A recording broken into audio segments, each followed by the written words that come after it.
Hello, I'm Debbie Lincoln, and I'll be reading to you a wonderful story, Mike Mulligan and His Steam Shovel, pictures and story, both by Virginia Lee Burton. And here we go.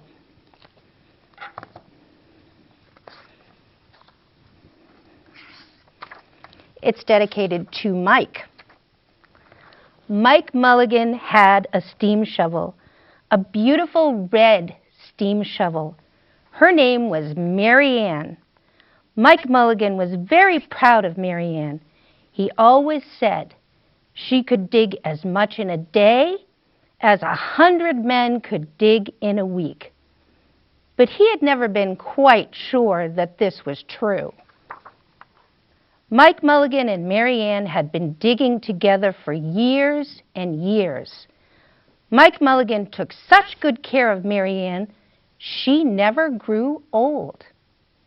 It was Mike Mulligan and Mary Ann and some others who dug the great canals for the big boats to sail through. It was Mike Mulligan and Mary Ann and some others who cut through the high mountains so that the trains could go through. It was Mike Mulligan and Mary Ann and some others who lowered the hills and straightened the curves to make the long highways for the automobiles. It was Mike Mulligan and Mary Ann and some others who smoothed out the ground and filled in the holes to make the landing fields for the airplanes. It was Mike Mulligan and Mary Ann and some others who dug the deep holes for the cellars of the tall skyscrapers in the big cities. When people used to stop and watch them, Mike Mulligan and Mary Ann used to dig a little faster and a little better. The more people stopped, the faster and the better they dug. Some days, they would keep as many as 37 trucks busy taking away the dirt they had dug. And there they are digging 37 trucks. They dug so much, 37 trucks had to take it away.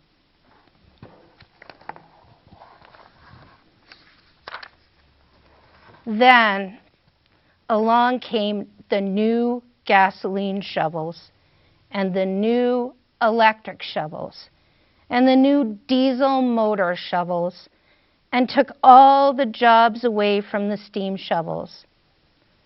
Mike Mulligan and Mary Ann were very sad. No steam shovels wanted. All the other steam shovels were being sold for junk or left out in gravel pits to rust and fall apart. Mike loved Mary Ann. He couldn't do that to her. He had taken such good care of her that she could still dig as much in a day as 100 men could dig in a week. At least he thought she could, but he wasn't quite sure. Everywhere they went, the new gas shovels and the new electric shovels and the new diesel motor shovels had all the jobs. No one wanted Mike Mulligan and Mary Ann anymore. Then one day, Mike read in a newspaper that the town of Popperville was going to build a new town hall. "We're going to dig the cellar of that town hall," said Mike to Mary Ann, and off they started. They left the canals and the railroads and the highways and the airports and the big cities where no one wanted them anymore and went out into the country. They crawled along slowly, up the hills and down the hills, till they came to the little town of Popperville. When they got there, they found that the selectmen were just deciding who should dig the cellar for the new town hall. Mike Mulligan spoke to Henry P. Swap, one of the selectmen. "I heard," he said, "that you are going to build a new town hall. Mary Ann and I will dig the cellar for you in just one day." "What?" said Henry B. Swap. "Dig a cellar in a day? "It would take 100 men at least a week to dig a cellar for our new town hall." "Sure," said Mike, "but Mary Ann can dig as much in a day as 100 men can dig in a week," though he had never been quite sure that this was true. Then he added, "If we can't do it, you won't have to pay." Henry B. Swap thought that this would be an easy way to get part of the cellar dug for nothing, so he smiled in rather a mean way and gave the job of digging the cellar of the new town hall to Mike Mulligan and Mary Ann.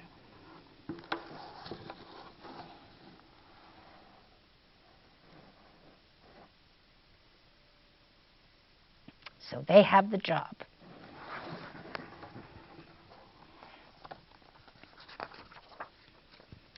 They started in early the next morning, just as the sun was coming up.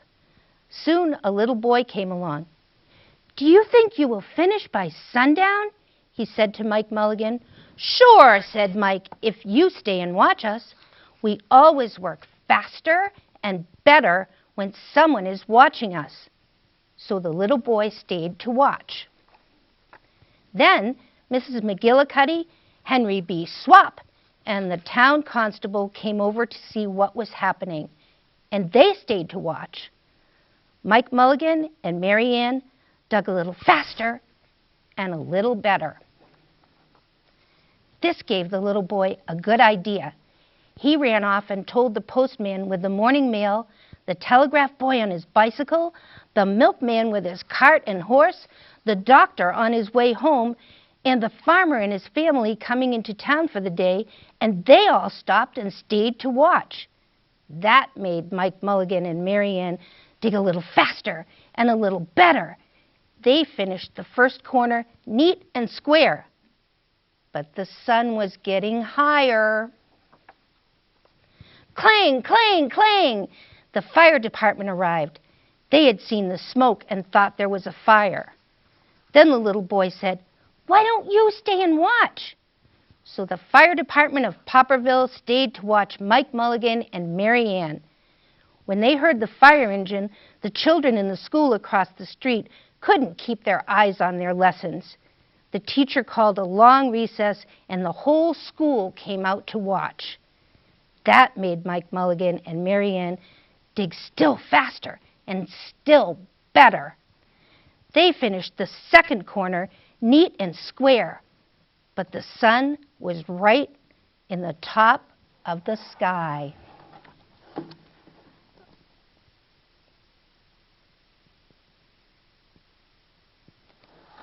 It's getting late. Now, the girl who answers the telephone and called up the next towns of Bangerville and Bopperville and Kipperville and Copperville and told them what was happening in Popperville. All the people came over to see if Mike Mulligan and his steam shovel could dig the cellar in just one day.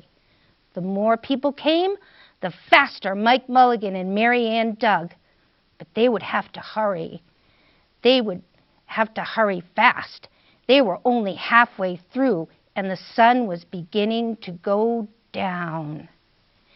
They finished the third corner neat and square. Never had Mike Mulligan and Mary Ann seen so many people to watch them. Never had they dug so fast and so well, and never had the sun seemed to go down so fast. "Hurry, Mike Mulligan, hurry, hurry," shouted the little boy. "There's not much more time." Dirt was flying everywhere, and the smoke and the steam were so thick that the people could hardly see anything. But listen. Bing, bang, crash, slam, louder and faster, louder and faster. Then suddenly, it was quiet. Slowly the dirt settled down. The smoke and the steam cleared away, and there was the cellar, all finished. 4 corners neat and square, 4 walls straight down, and Mike Mulligan and Mary Ann at the bottom.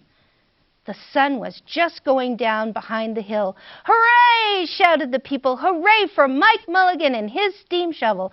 They have dug the cellar in just one day."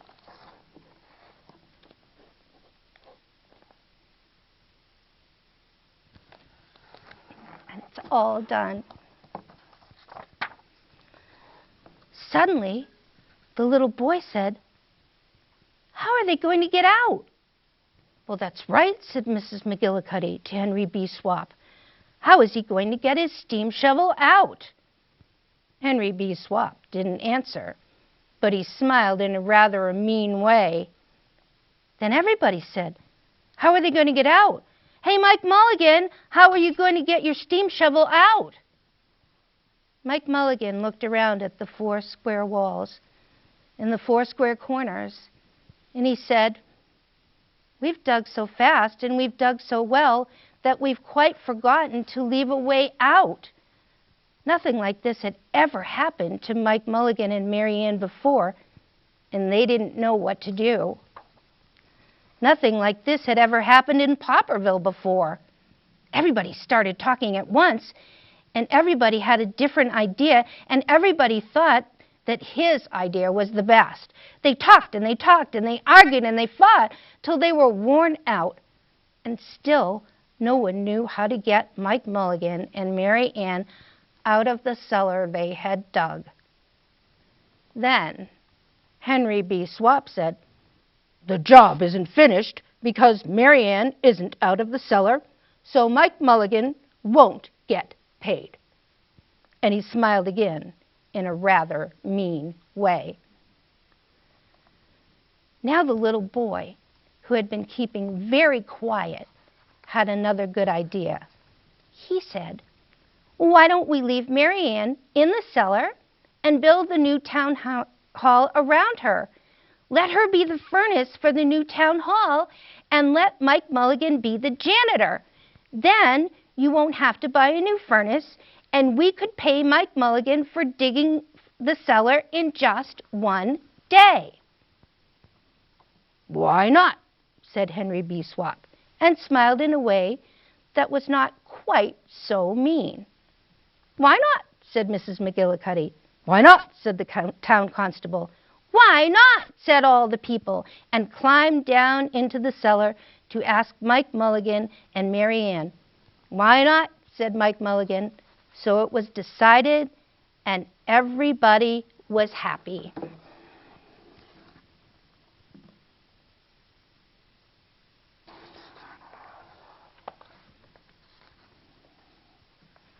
They built the new town hall right over Mike Mulligan and Mary Ann. It was finished before winter. Every day the little boy goes over to see Mike Mulligan and Mary Ann, and Mrs. McGillicuddy takes him nice hot apple pies. As for Henry B. Swap, he spends most of his time in the cellar of the new town hall, listening to the stories that Mike Mulligan has to tell, and smiling in a way that isn't mean at all.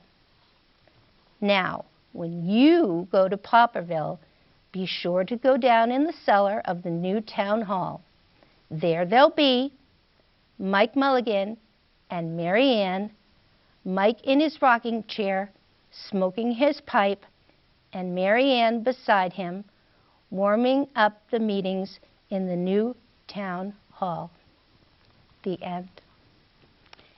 And I wanted to tell you this story because Virginia Lee Burton, who wrote it, is from our own Massachusetts. She lived in Gloucester, and this story was written about a town near Gloucester called West Newbury. And if you go to that town, go see the town hall. It looks a little bit like the one in the story. And I also wanted to tell you about it because remember that just because things are old doesn't mean they can't do wonderful things if you cheer them on. Thank you. Hi, my name is Diane Guenard, and I'm going to read you one of my family's all-time favorite books. It's called Owl Moon, and it's by Jane Yolen. This book has been a favorite of my family for years. Jane Yolen is a Massachusetts author, and this book, even though it's talking about an amazing adventure that's totally magical in all different ways, it's also a very true story. The story is about Jane Yolen's husband and her daughter who went out in the woods one night looking for owls.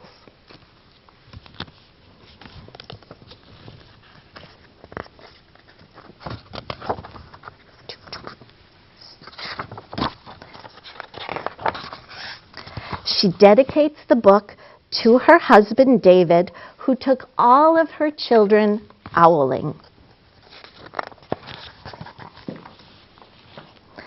It was late one winter night, long past my bedtime, when Pa and I went owling.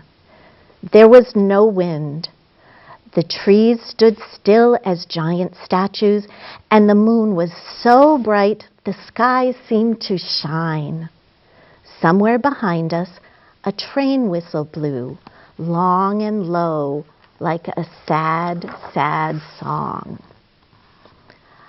I could hear it through the woolen cap Pa had pulled down over my ears. A farm dog answered the train, and then a second dog joined in. They sang out trains and dogs for a real long time. And when their voices faded away, it was quiet as a dream. We walked on toward the woods, Pa and I. Our feet crunched over the crisp snow, and little gray footprints followed us. Pa made a long shadow, but mine was short and round. I had to run after him every now and then to keep up. My short, round shadow bumped behind me. But I never called out. If you go owling, you have to be quiet. That's what Pa always says.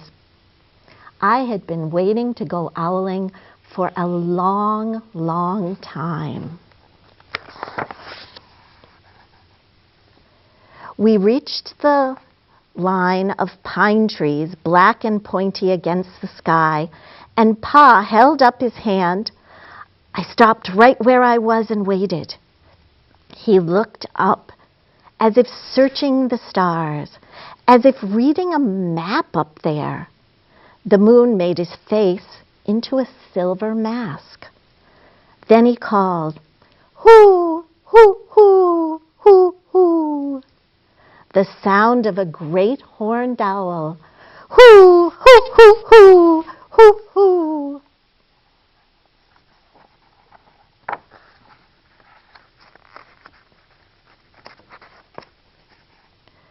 Again he called out, and then again. After each call, we waited. And for a moment, we both listened. But there was no answer.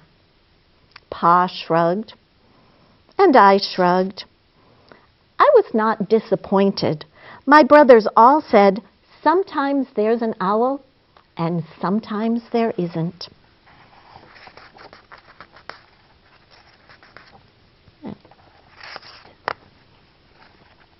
We walked on. I could feel the cold as if someone's icy hand was palmed down on my back. And my nose and the tops of my cheeks felt cold and hot at the same time. But I never said a word. If you go owling, you have to be quiet and make your own heat. We went into the woods. The shadows were the blackest things I had ever seen. They stained the white snow. My mouth felt furry, for the scarf over it was wet and warm. I didn't ask what kinds of things hide behind black trees in the middle of the night. When you go owling, you have to be brave. Then we came to a clearing in the dark woods. The moon was high above us. It seemed to fit exactly over the center of the clearing, and the snow below it was whiter than the milk in a cereal bowl.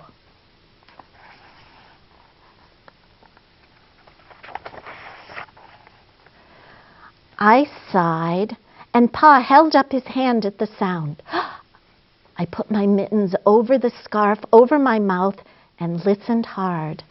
And then Pa called, "Hoo, hoo, hoo, hoo, hoo, hoo, hoo, hoo, hoo, hoo, hoo." I listened and looked so hard my ears hurt and my eyes got cloudy with the cold. Pa raised his face to call again, but before he could open his mouth, an echo came threading its way through the trees. Hoo, hoo, hoo, hoo, hoo.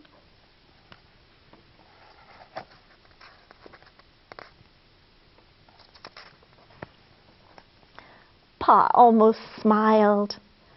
Then he called back, "Hoo, hoo, hoo, hoo, hoo," just as if he and the owl were talking about the supper or about the woods or the moon or the cold.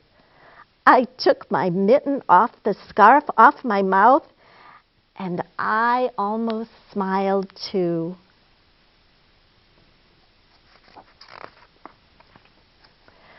The owl's call came closer from high up in the trees on the edge of the meadow. Nothing in the meadow moved. All of a sudden, an owl shadow, part of the big tree shadow, lifted off and flew right over us. We watched silently with heat in our mouths, the heat of all those words we had not spoken. The shadow hooted again. Pa turned on his big flashlight and caught the owl just as it was landing on a branch.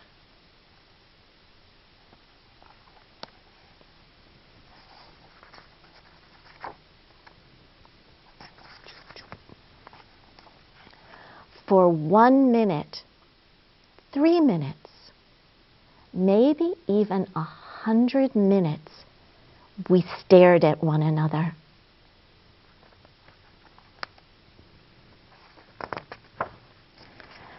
Then the owl pumped its great wings and lifted off the branch like a shadow without a sound.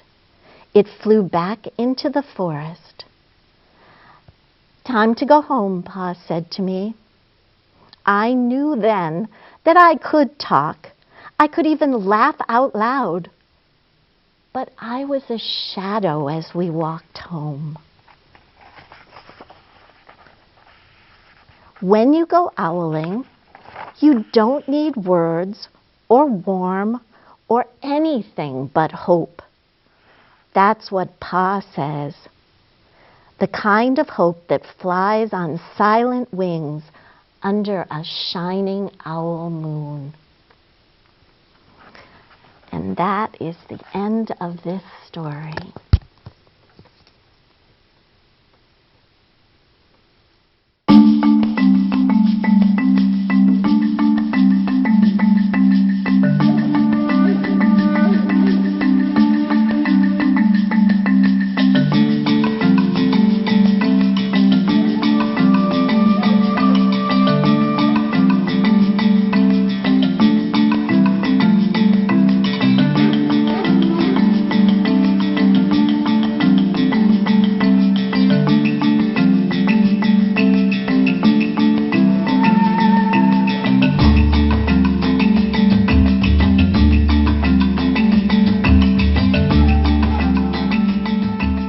Thank you for watching Lunenburg Storytime, the books we love. If you'd like to get involved and become a reader, we'd love to have you come into our studio and read a book that you love. Our contact information is lunenburgaccess@gmail.com. So send us an email today and let us know if you'd like to become a reader. Thank you.